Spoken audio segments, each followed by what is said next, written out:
So let me just introduce our presenter today. So Dr. Leah Claiborne teaches at the University of the District of Columbia.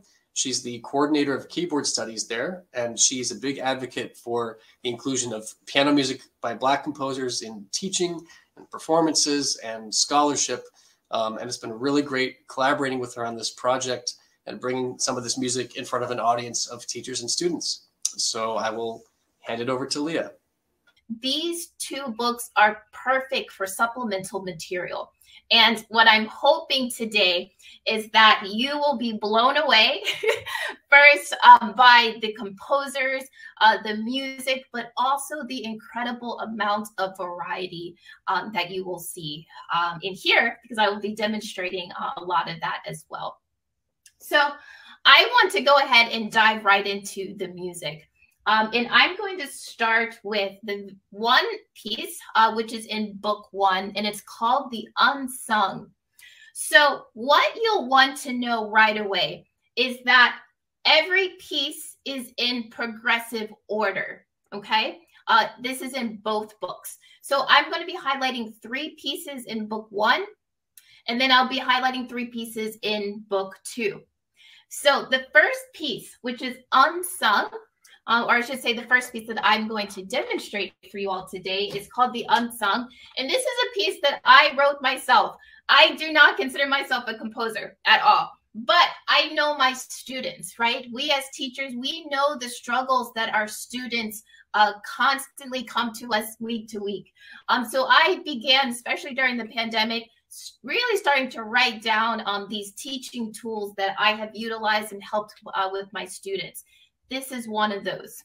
So the unsung, this is coming in at the 6th piece. Okay, so keep that in mind. There are 5 other pieces before this one that are even easier than this. Okay, so what do you see right away with the unsung? We have quarter notes, we have half notes, we have dotted half notes as well. And you'll really be able to see right away what the goal is here. I wanted my student to be able to feel much more comfortable with understanding the 1 and then the 5, and being able to play just those 2 chords in a broken passage.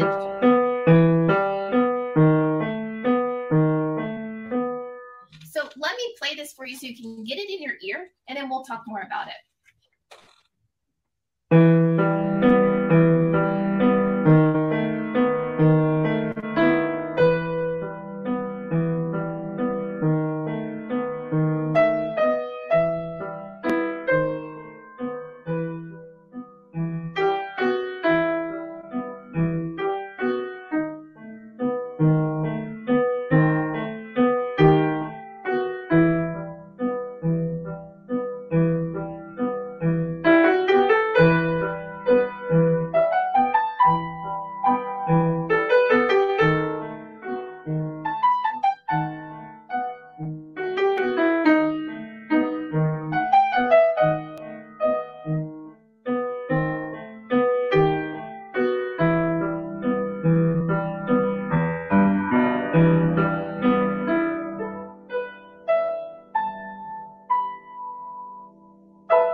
So what you can realize right away, oh, thank you. What you'll realize right away is that the left hand is going unchanged, right? Quarter notes in 3/4, only going back and forth between the 1 and the 5. That's the only goal here that the student is going to be able or wanting to be able to solidify. And what does that allow the student to be able to do? It allows the right hand to develop this beautiful cantabile singing style, right? And that's always been one of my main focuses when I teach piano. How do you get this student to be able to sing? This is a really great way for our early beginning students to start thinking about and opening their ear up to this beautiful cantabile melody, while having very, very simple harmonic structure of 1 and 5. We're not bringing 4 yet. We're not bringing 2. None of that just yet, just 1 and 5, and being able to develop the technique to go back and forth between those two, between those 2 chords. So again, keep in mind, this is the 6th piece in the first book. So if you're even thinking, oh, maybe that's a little bit too hard for some of my students, no problem. 5 other pieces before this one in book 1 that I know for certain that you'll love just as much as this one. I'm going to go on to the next piece now, still remaining in book 1.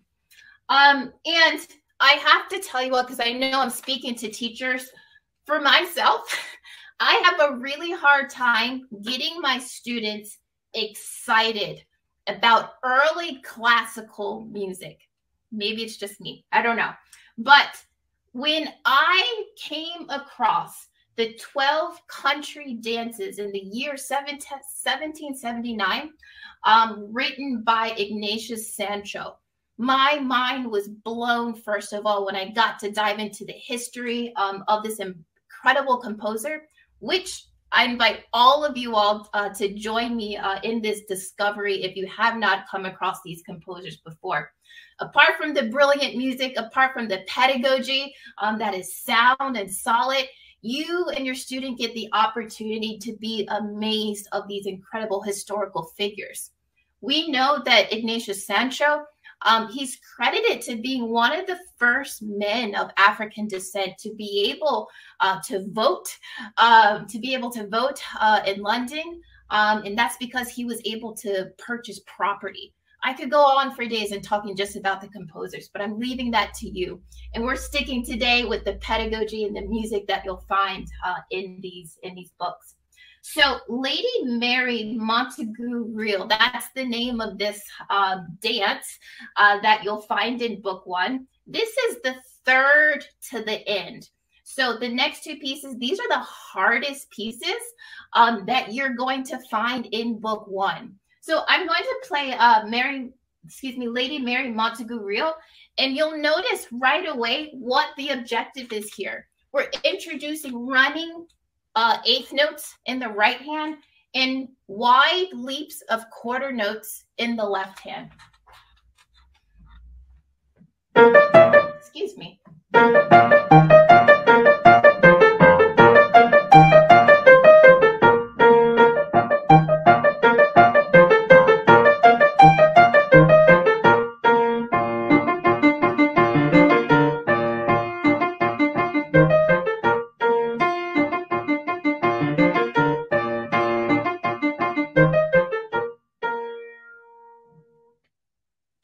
These are really charming and cute dances.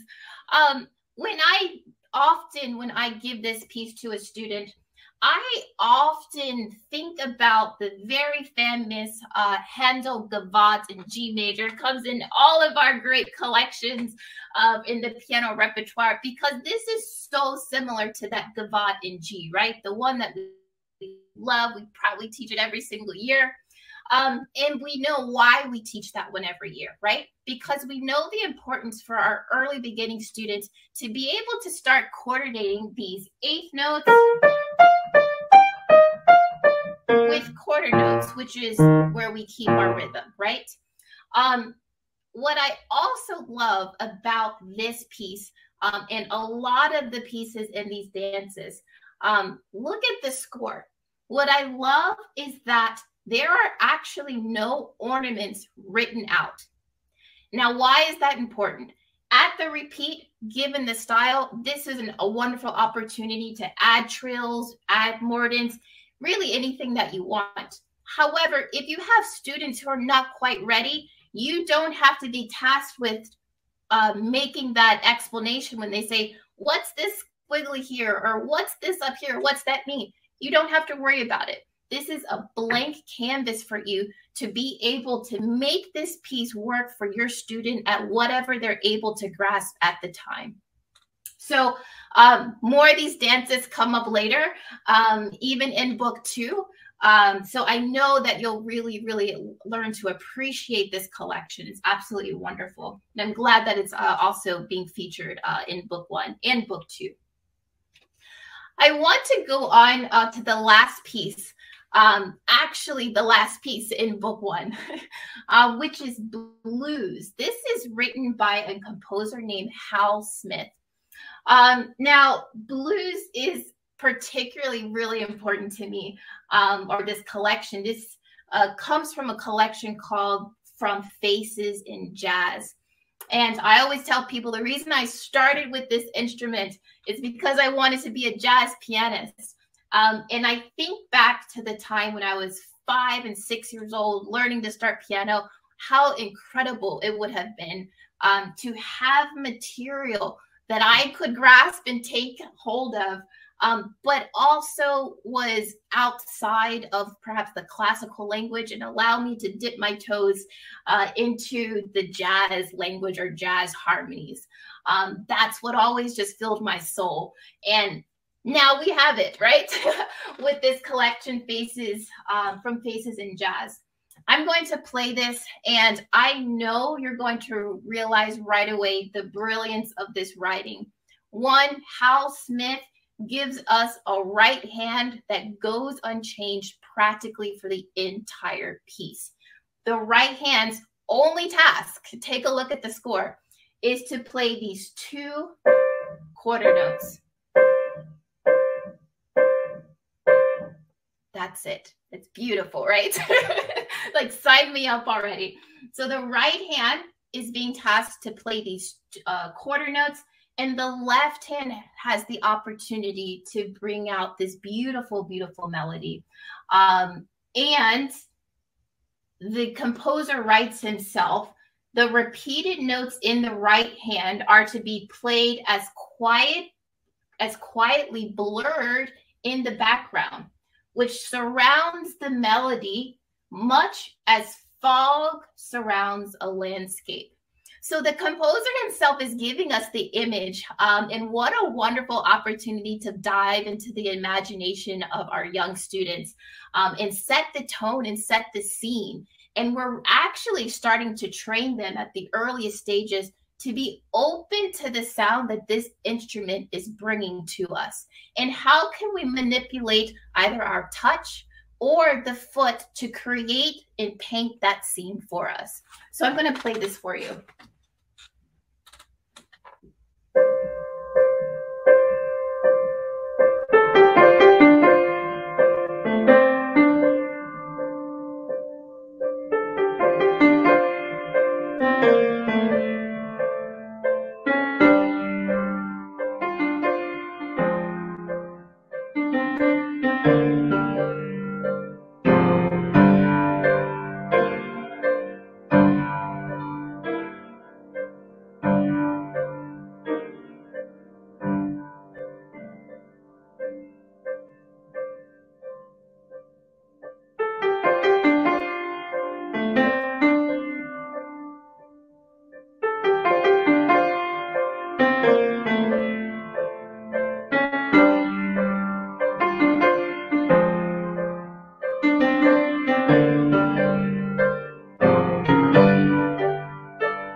I have to tell you, my students absolutely love playing this piece.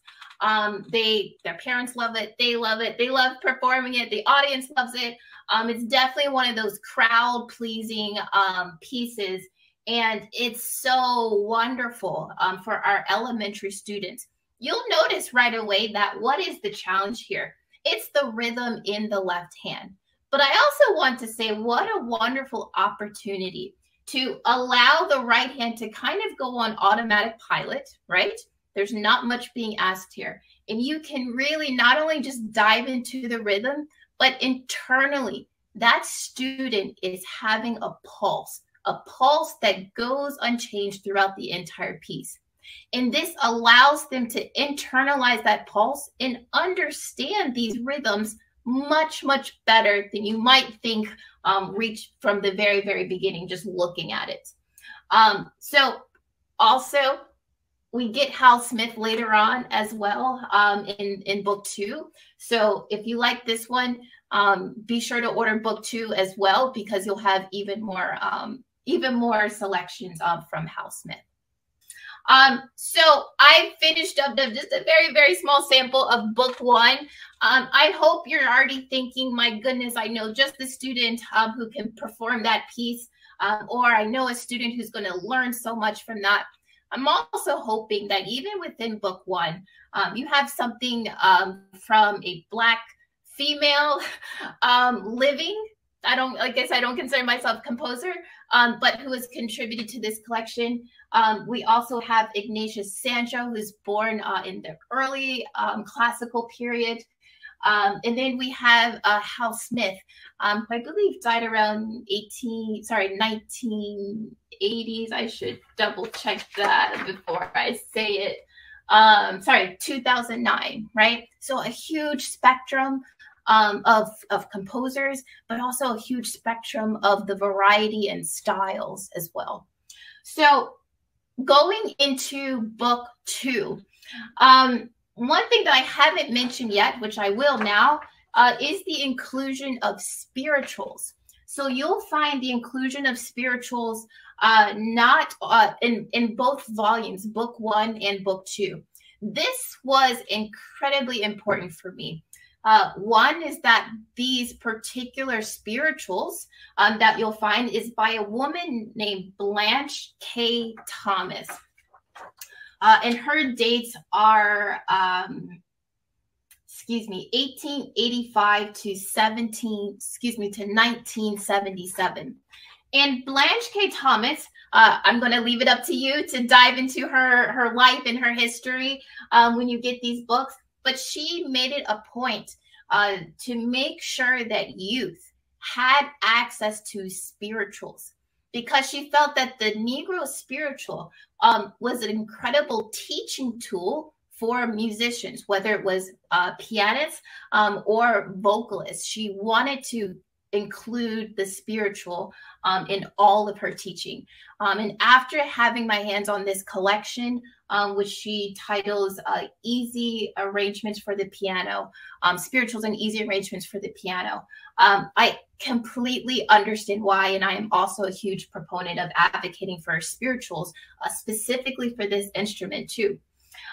So the first piece that I'm going to demonstrate, again, this is book 2, is Go Tell It on the Mountain. It's a joyous tune, right? It's probably very, very familiar to your students, probably to their families. So let me demonstrate it, and then I'll tell you what your students will gain very quickly when they are learning this particular spiritual. Go Tell It on the Mountain.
So why do I love this particular arrangement, the way that Blanche K. Thomas has arranged Go Tell It on the Mountain? One, you'll notice very, very quickly that the hands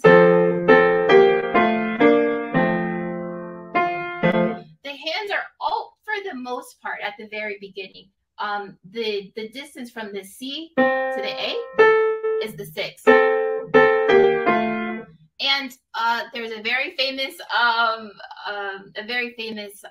pedagogical piece, the hunting. I think it's translated to the hunting, the hunting horns and echoes that I often always use, and it's the same exact interval that Blanche K. Thomas chooses to use too for Go Tell It on the Mountain. And clearly divide it in two different sections, right? We have this joyous Go Tell It on the Mountain, and then the opportunity for the student, even at their younger ages, to create a different scenario when it's more intimate, right? I'm telling you something that's a little bit more intimate compared to the joyous Go Tell It across for everyone to hear. So this technically really wonderful for students, but also musically we start to be able to expand upon their own ability for dynamic differences as well. The second piece, two more pieces that I want to highlight is Rippling Spring Waltz. This is by Estelle Ricketts. So Estelle Ricketts, unfortunately, don't know too much about her. Oh, I apologize. Let me actually go to the Adagio in F. I apologize. I went out of order there. With the Adagio in F, what a great piece, first of all, but also wonderful timing if you just bought these books, because we have this fantastic movie that's out now that's highlighting this incredible composer. And now we get to give our students music by this icon that's on the big screen. So I'll let you all, if you haven't watched it, be sure to watch it, have your students watch it, and then come back and teach them this piece because they'll be super excited about it. I'm going to play just a little bit of this one. This piece is wonderful, absolutely wonderful for students in the intermediate. So with this book too, so we're looking at intermediate repertoire now. But students who are not quite ready for a sonata. Now, for me, I feel that I do a great job preparing them for a sonatina. But in our field, there are not as many opportunities to make that bridge between sonatina to the full-on sonata. This piece fits perfectly for that bridge and that segue. Why? Let's take a look at the music. For one, there's a clear example of where your first theme is in F minor.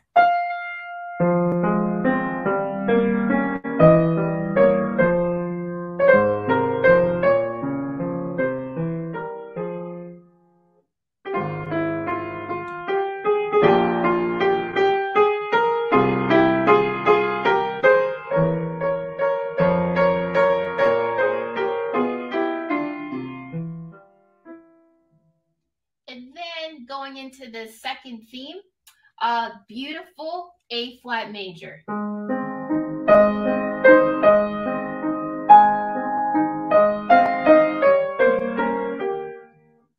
So if you need a clear, how do I explain sonata form, this is the piece to use. Absolutely to a T. First theme, second theme, very short, manageable development section, and a return in the original key as we would expect. If you're big into theory, even if you're not big into theory, it's okay. What a great example to utilize. You'll also notice very quickly that there are thirds, double thirds, right? If this is the first time we would have a student have to cross to 5/3 here. So that is a little bit, it's a challenge, right? It's absolutely a challenge. This is also second to last piece of this whole collection. So if you're thinking, hey, I don't have a student quite ready for that, that's okay. You have a fantastic array of pieces by Black composers that are going to help them bridge to when they are ready for this piece. The last piece that I want to demonstrate is the last piece of the entire both collections. And this is Rippling Spring Waltz. Now, Rippling Spring Waltz is an incredibly historic piece in the piano repertoire because it's written by a Black female. And it's our first piece published by a Black female, Estelle Ricketts. So that's why I was really wanting to include this piece in these books. Alongside that, if you have students who love this Chopin, the A minor waltz, this is a great, in addition to teaching that waltz, you can also teach this one. And you'll notice right away, the left hand, very, very manageable. I would say even more manageable than the Chopin waltz because it's not as many skips, wide leaps, I should say. And harmonically, very, very simple. It's harmonically simple, which allows the right hand to develop these very different type of techniques, which I'm going to demonstrate a little bit for you today. So I'm just going to play I'll play the first page and then talk a little bit about the rest.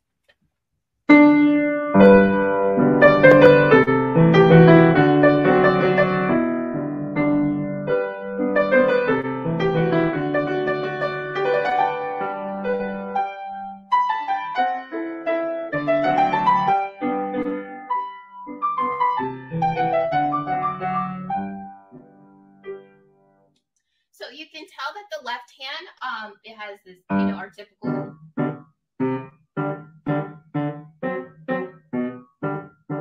That's the only movement the left hand has to do. So the right hand, as we saw, we have this gesture here with the 16th. We do have some scale passages. As it goes on, the scale passages end up being 2 octaves.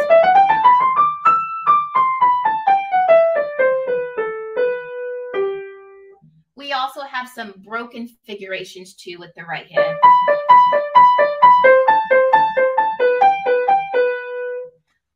What I love though, no matter what the right hand is doing, it's always within, it's a really good reach, I would say, for students with small hands.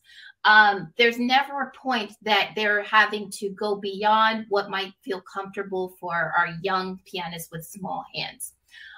So again, if you teach that Chopin waltz, or if you're thinking, I need a few steps before that Chopin waltz or any type of waltz, for instance, this is another great piece to add into the repertoire. Again, and this is the very last one in book 2. So my hope with the very, very small pieces, it was really, really hard to choose 6 pieces, 3 from each book, for you all to get a glimpse of what's to expect. But I hope this gave you some understanding of the huge variety, whether it's jazz, whether it's spirituals, whether it's early classical, whether it's a contemporary composer, the whole spectrum is being outlined and represented in these 2 books. So thank you all so much. I'm going to bring back Brendan because I think he has some more giveaways. Thank you. So awesome to hear you go over this music. I really love this. Great. So let's continue with our Q&A. I think we have a couple questions here. So someone had asked any backstory behind the title of The Unsung that we might share with our students. Yes. So it's a very special story. I'm going to try and make it as quick as possible. I wrote this during the pandemic. This is also a time where everyone obviously is by themselves. There's a lot happening on social media, also a lot happening in the news. About the murders and brutality and the unjust treatment of Black individuals in America. With that being said, as piano teachers, we are all also trying to figure out the best way to conduct lessons, which is through Zoom. So one of my students came to me, this was very, very early on, and she's asked just straight up, are you afraid because you're Black? And it just gave me a gut punch because it was a reminder to me that even for our young people, as much as we try to prevent them from getting access into the world, this is their world and they're trying to understand it in the best way that they can. This is also the same student who is having issues with going from 1 to 5. So we had a great conversation the next time around with me, her mom, and herself. And I knew for sure I wanted to highlight pedagogically this back and forth between 1 and 5. But emotionally, I also wanted a piece that she could have access to, that she knew was actually written for her, to be able to handle the emotions that's appropriate for her age, with everything that's happening. So that's why it's called the unsung. All the songs that those who have lost their lives will no longer be able to sing. Beautiful answer. Thanks for explaining that. Someone else, Olivia Adams here asks, in the first book, are there pieces that are meant to be taught by rote for our little beginners?